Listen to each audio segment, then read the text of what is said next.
ছোট ভাই আমার, বোন আমার, প্রতিজ্ঞা করো, বাপ মরবে, মা মরবে, ভূমিকম্প হবে, সিডর হবে, এই পৃথিবী লন্ড ভন্ড হয়ে যাবে, বেঁচে আছি মানি ফজরের 2 পড়তেই হবে।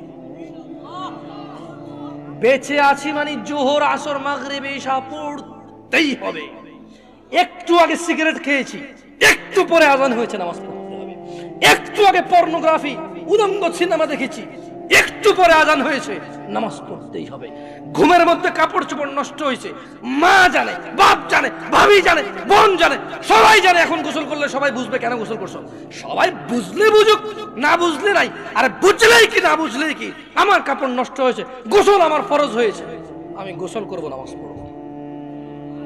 রাতে আমার ঘুম আসে নাই, বন্ধু বান্ধবের পাল্লায় পড়ে সারা রাত বসে বসে উলঙ্গ ছবি দেখেছি, যা অত্যন্ত ঘৃণিত এবং যা আমার জীবনকে তছনছ করে দেবে, যা আমার জীবনের বরকত নষ্ট করে দেবে, যা আমাকে লাঞ্ছিত অপমানিত করবে, এমন অপরাধে লিপ্ত ছিলাম। কারণ এই জানাবে বিচার যে করবে, যে জানার সাথে জড়িত, সে অপদস্থ হবেই হবে।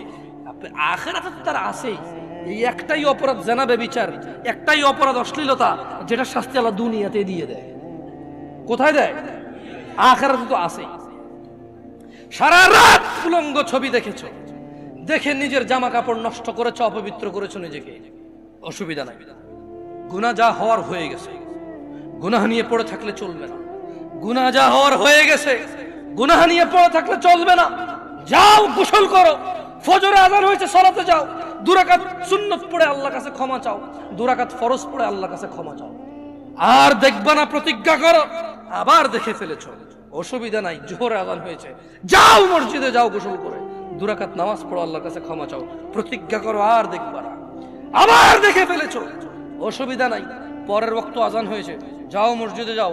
কারণ মনে রাখবা, সকল অপরাধ গুনাহ, নামাজ যদি ছুটে যায় কুফরিয়া শিরকি হয়ে যাবে,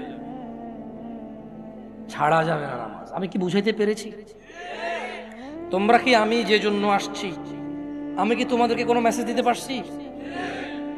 পারছি তো? তাহলে এবার আমি বিদায় নেই। জাযাকুমুল্লাহ খায়র ওয়া আহসানাল জাযা। ওয়াসসালামু আলাইকুম ওয়া রাহমাতুল্লাহি ওয়া বারাকাতুহু।